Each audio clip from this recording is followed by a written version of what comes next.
बेवकूफ केसीआर जिसके हाथ में कुरान है वो टेररिस्ट नहीं होता। एक बुक प्रिंटिंग को जाने से पहले 5 एक्सपर्ट एजुकेटेड लोगों से गुजरते हुए 5 सेक्शन से गुजरते हुए जाती है। क्या इन 5 सेक्शंस वालों ने भी वो फोटो को नहीं देखा? बराबर देखे। हराम के पने को होना बोल के मुसलमानों को तकलीफ देने के लिए ये फोटो शाया की गई। मुसलमानों सीएम केसीआर को पहचानो। 12% रिजर्वेशन को लेकर केसीआर ने 2014 के इलेक्शन से पहले एक बहुत बड़ा झूठा वादा किया था और वो इलेक्शन जीतने के कुछ दिनों के बाद उसने सीधा सीधा बहाना बना दिया कि मैंने अपनी तरफ से पूरी कोशिश की पर सेंट्रल गवर्नमेंट नहीं मान रही, मैं क्या करूं। केसीआर 12% रिजर्वेशन को छोड़कर तेरे हाथ में और बहुत सारे काम थे जिसमें तू चाहता तो मुसलमानों को 12% हिस्सेदारी दे सकता था, मगर तूने ऐसा नहीं किया। भाइयों, आप लोग समझ रहे होंगे कि हमेशा मैं अखलाक के दायरे में बात करने वाला आज इस अंदाज में क्यों बात कर रहा हूं, क्योंकि 2 दिन पहले मार्केट में एक बुक आई 8th स्टैंडर्ड की सोशल स्टडीज की, जिसमें एक फोटो शाया की गई। उस फोटो में एक आदमी है जिसके एक हाथ में गन है और एक हाथ में कुरान मजीद है, और उसके नीचे लिखा गया है कि टेररिस्ट ऐसे होते हैं। बेवकूफ केसीआर जिसके हाथ में कुरान है वो टेररिस्ट नहीं होता। एक बुक प्रिंटिंग को जाने से पहले 5 एक्सपर्ट एजुकेटेड लोगों से गुजरते हुए 5 सेक्शन से गुजरते हुए जाती है। क्या इन 5 सेक्शंस वालों ने भी वो फोटो को नहीं देखा? बराबर देखे। हराम के पने को होना बोल के मुसलमानों को तकलीफ देने के लिए ये फोटो शाया की गई। और जब सोशल मीडिया पर मुसलमानों ने एहतजाज शुरू किया तो उसके बाद माफ़ी चाह लिया गया। कल रात में माफ़ी चाहकर उस बुक को वापस मंगवाने की बात की गई। मुझे मेरे माँ बाप से, मेरी औलाद से, मेरी जान से, मेरी दौलत से, हर चीज़ से ज़्यादा अजीज़ कुरान मजीद है। मैं उस आदमी की क्या इज्जत करूं जिसके हुकूमत में कुरान मजीद की बेहुरमती की जाए। इसलिए आज मैं इस बेवकूफ़ का नाम इज्जत से नहीं लूँगा। हमारे से इसको ज़बान पे मोहब्बत और दिल में नफ़रत के सिवा और कुछ भी नहीं है। मैं आपको इसका सबूत दूंगा, उससे पहले आप उसकी मुंह ज़बानी सुनिए।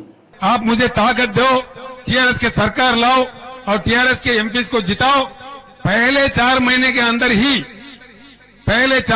अंदर ही 12% रिजर्वेशन अमल करके बताऊंगा तमिलनाडु के शक्ल में। ये केसीआर का वायदा है, मैं वायदा का पक्का रहूंगा, ये मैं आपसे वायदा करता हूं।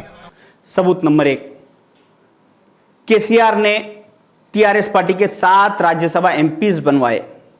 राज्यसभा एमपी के लिए कोई पब्लिक वोटिंग नहीं होती, कोई इलेक्शन नहीं होता। केसीआर को बैठ के डिसाइड करना होता है कैंडिडेट का नाम और उस कैंडिडेट की डिटेल्स टीआरएस पार्टी के लेटरहेड पे लिखकर पार्लियामेंट में सबमिट करने के बाद वो कैंडिडेट राज्यसभा एमपी बन जाता। तो यहां पर केसीआर ने एक यादव, एक रेड्डी, एक एससी, एक एसटी, हर कास्ट को इसने एक एक राज्यसभा एमपी बनाया, मगर इसने यहां पे मुसलमानों को 0% कर दिया। और वहीं कांग्रेस के दौर में कांग्रेस ने एक मुसलमान को राज्यसभा एमपी बनवाया था।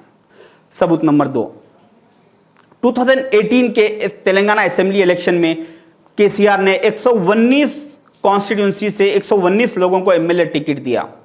अगर वो चाहता तो मुसलमानों को 12% टिकट यहां पर दे सकता था या कम से कम 6% दे सकता था, मगर उसने सिर्फ चारमीनार, बहादुरपुरा और बोधन कॉन्स्टिट्यूंसी से सिर्फ 3 मुसलमानों को एमएलए टिकट दिया। अगर ये 8 से 10 मुसलमानों को टिकट देता तो इसको रोकने वाला कौन था? कोई नहीं, मगर इसको हमारे से ज़बान पे मोहब्बत और दिल में नफ़रत के सिवा और कुछ भी नहीं है।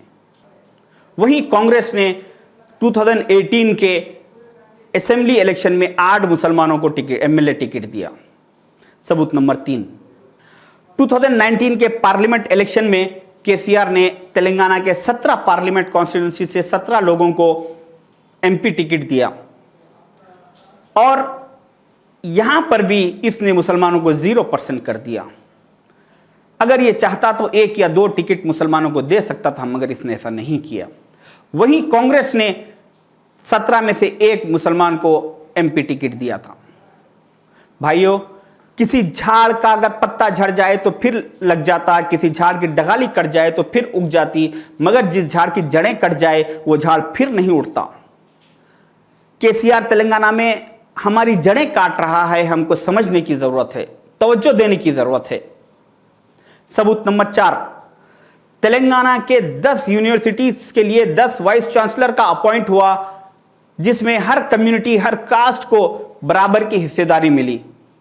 मगर तेलंगाना के 60 लाख मुसलमानों में एक भी ऐसा काबिल मुसलमान इसको नजर नहीं आया जिसको एक मुसलमान को वाइस चांसलर बनाया जा सके।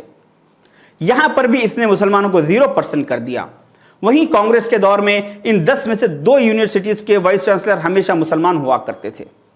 सबूत number 5, Telangana public service commission एक ऐसा डिपार्टमेंट है गवर्नमेंट का जो स्टेट गवर्नमेंट में कितने वैकेंसीज खाली है और कितने लोगों को अपॉइंट करना है और कितने लोग रिटायर्ड हो रहे हैं और उनकी सीटों पे किसको फुलफिल करना है, किसको कहां से ट्रांसफर करना है, ये सारा तकरीबन काम Telangana public service commission department ही देखता है।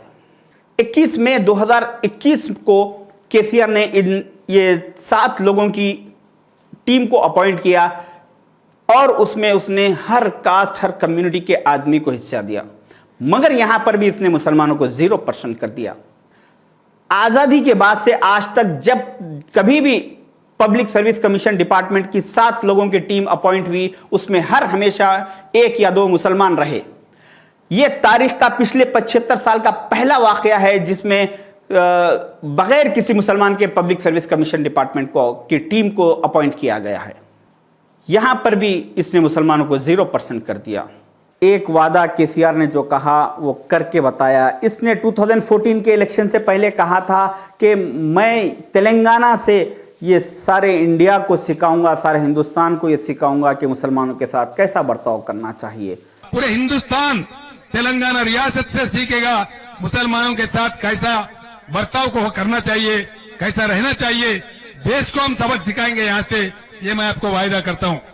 आज अदर पॉलिटिकल पार्टीज को इसने सिखाया इंडिया के कि मुसलमानों को इलेक्शन से पहले झूठे वादे करो और उनके वोट हासिल करके इख्तिदार पे आओ और उसके बाद इनको हर डिपार्टमेंट से, यूनिवर्सिटी से, पब्लिक सर्विस कमीशन डिपार्टमेंटों से, हर डिपार्टमेंट से इनको निकाल दो, इनको 0% करके इनको कंप्लीटली दबा के अपने कंट्रोल में रखो। ये काम इसने सारे इंडिया को सिखाया। इसीलिए मैं कहता हूं मुसलमानों, सीएम केसीआर को पहचानो। ये मेरा पार्ट 10 है, इसके और आगे 90 पार्ट्स आने वाले हैं, उसमें इस केसीआर की हकीकत आपके सामने रखूंगा। खुदा हाफिज।